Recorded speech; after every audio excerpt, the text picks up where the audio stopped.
নমস্কার বন্ধুরা, আমি পারমিতা। আমার নতুন একটি ভিডিওতে আপনাদের সবাইকে স্বাগত। আশা করছি আপনারা সবাই খুব ভালো আছেন, আর আমিও বেশ ভালো আছি। গত দিন দশেক থেকে বেশ ভালোই ঠান্ডার আমেজ এসে গেছে, আর ঠান্ডা মানেই জমিয়ে খাওয়া দাওয়া।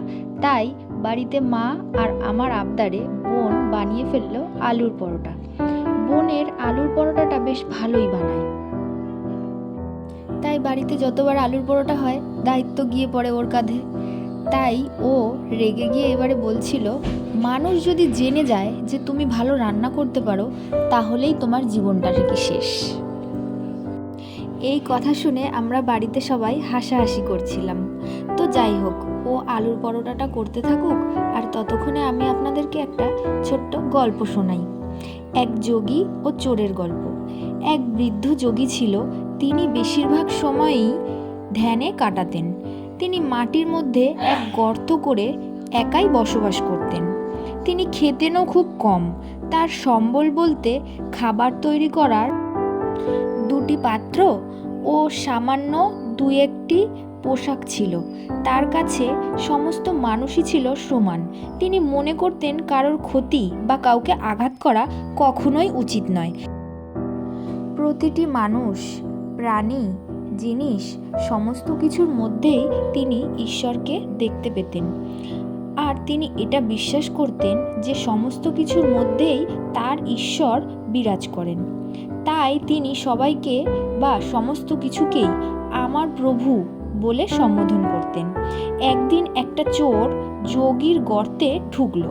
যোগী দেখলেন তার রান্না করার যে দুটি পাত্র ছিল, তার মধ্যে একটি পাত্র ওই চোর তুলে নিয়ে পালাতে লাগলো।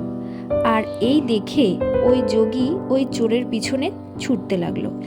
ছুটতে ছুটতে ছুটতে ছুটতে চোর ক্লান্ত হয়ে এক জায়গায় দাঁড়িয়ে পড়ল, আর ভয়ে ঠকঠক করে কাঁপতে লাগলো। এদিকে যোগী ছুটে এসে চোরের সামনে হাঁটু গেড়ে নত হয়ে হাত জোর করে বললেন, হে প্রভু, আপনি কৃপা করে আমার সাথে চলুন। আপনি তো শুধু একটিমাত্র পাত্রই এনেছেন, কিন্তু আমার ঘরে আরও একটি পাত্র রয়েছে, সেটা আপনি নিয়ে আমাকে ধন্য করুন। বোঝো কাণ্ড। এইদিকে গল্প বলতে বলতে বোন আলুর পরোটাটা প্রায় রেডি করে ফেলেছে। আর এই গল্পটাও এইটুকুই ছিল। এই গল্পটার মানে আশা করছি আপনারা সবাই বুঝতে পেরেছেন। তাই এর মানে বলে অযথা আমি আর ভিডিওটা লেন্দি করছি না। আপনাদের যদি এই গল্পটা আর আমার এই ভিডিওটা ভালো লেগে থাকে, একটা লাইক ও শেয়ার করে দেবেন। দেখতে দেখতে আমাদের পরোটা রেডি, এবার খাওয়ার পালা। তাহলে আর কি, আজকের মতো এটুকুই। দেখা হচ্ছে পরের ভিডিওতে নতুন এক সুন্দর ছোট্ট গল্প নিয়ে। ততক্ষণের জন্য টাটা।